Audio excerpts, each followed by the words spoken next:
Hi, I'm Matthew Morrison from The Practice. In this short video, I'd love to take you through a model I've recently developed called the Path Towards Financial Freedom. This model, it's something I've been working on over the last month or so as part of finishing my book on financial freedom for Gen X.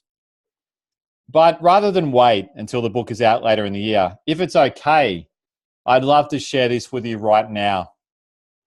Because some of these ideas, they are absolutely crucial for your wealth creation journey. Also, if you've been frustrated with your financial progress to date, this video might explain why, but also importantly, what you can do about it.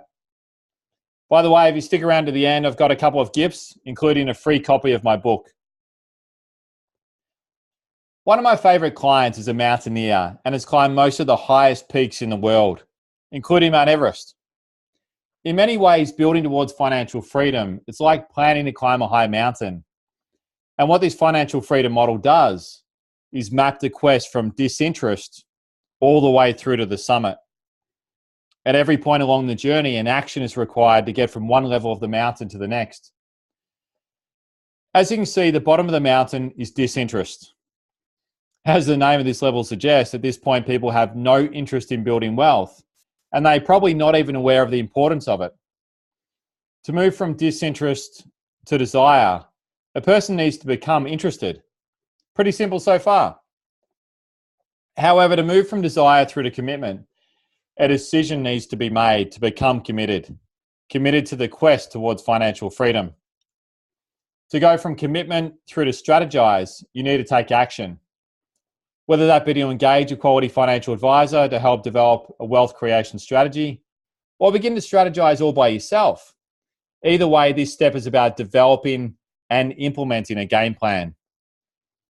When you are strategizing, you are now discovering what is really possible and what combinations of strategy options are available to you.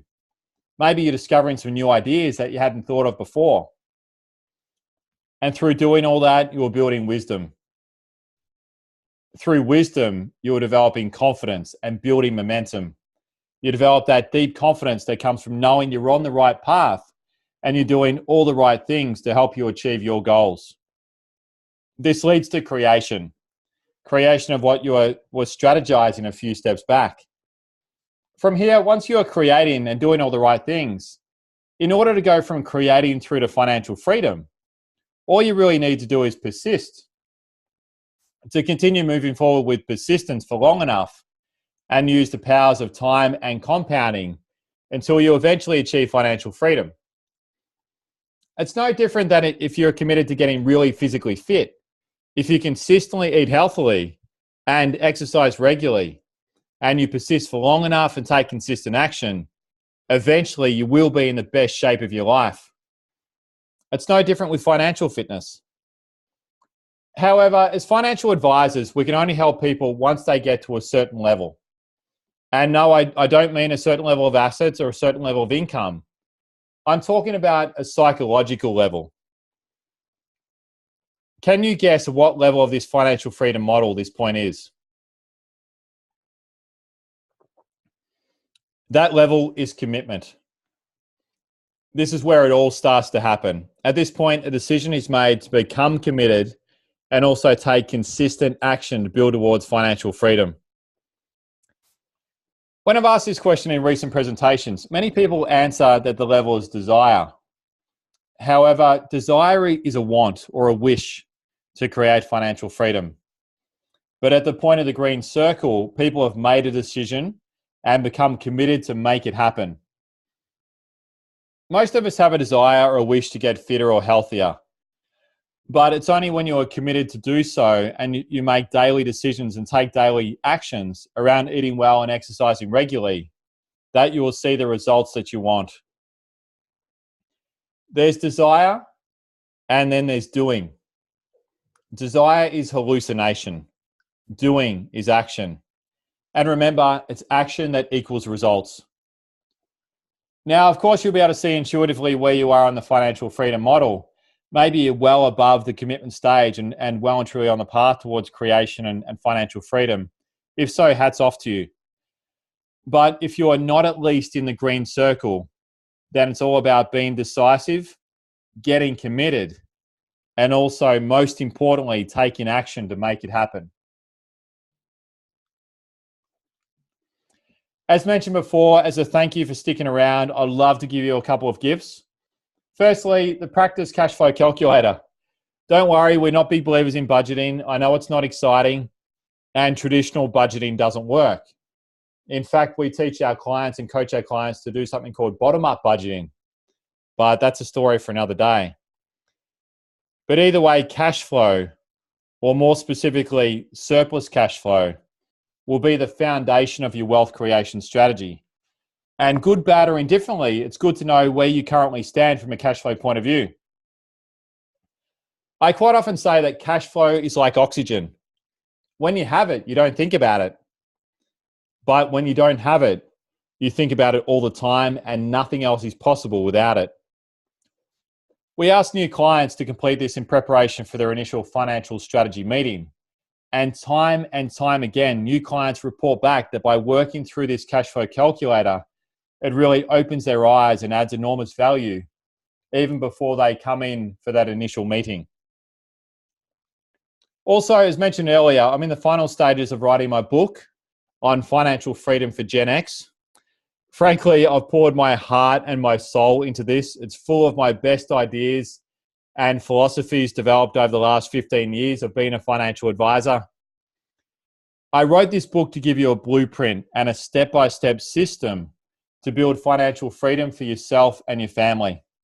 I believe in the value of this book, and I want people to get their hands on it so much that I've decided to give away the first 100 books printed for free. Now, if you get your hands on this book, all I ask is that you make a commitment to reading it and reading it right to the end, or at least give it to someone who will. Now, the book is due out and it's due to be published by the end of September this year. But if you'd like a free copy of this book, along with a cash flow calculator, jump on our website, thepractice.com.au, and put your details along with a message in the form on our homepage. It's on the right-hand side of our homepage, and we'll be in contact in the coming days. Now, additionally, for those who are committed to creating wealth for the future and would like some personal guidance and advice, please write a note in this section right here about your goals and what you're looking for advice and guidance on.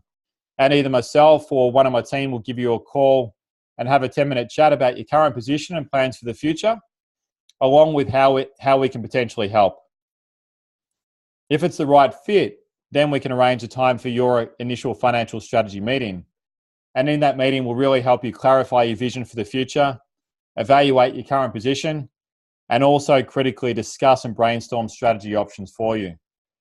Now, as I say to clients, we don't want to be a cost to you. So that initial financial strategy meeting will be complimentary, and only at the end of that meeting, if we both see value in developing a strategy for you, will we take you through the next steps and also what will be involved and what any fees would be. Now, linking back to our client who climbed Everest, one of the stories that is quite often not highlighted enough by the media about people who successfully reach the summit is that they don't do it alone. Sir Edmund Hillary, who in 1953 was credited for being the first person to successfully climb Everest, put down his whole success of climbing Everest to his Sherpa named Tenzing. Tenzing was the local who knew the terrain inside out and back to front and helped Sir Edmund reach the summit, but also, more importantly, get back safely. These days, most people who successfully climb Everest, they have teams of Sherpas or climbing parties of Sherpas. This also got me thinking that the section inside the green circle on this slide, in this financial freedom model, it's like Everest Base Camp. For those who are serious and committed about building wealth for the future, myself and the team of the practice would love to be part of your climbing party. We'd love to be your team of Sherpas, so to speak. But you've got to get yourself to base camp by being decisive, committed, and being willing to take action. Once you're at base camp, we can help you the rest of the journey. Thanks very much. Hopefully you've got at least one good idea from this short session that can help you build towards future financial freedom. For those who want to reach out and take up the offer, we'd really look forward to speaking with you further. and potentially being part of your team. Either way, I wish you nothing but the best on your quest towards building wealth and achieving financial freedom. I'm Matthew Morrison, and remember, to create financial freedom, be decisive, get committed, and most importantly, take action.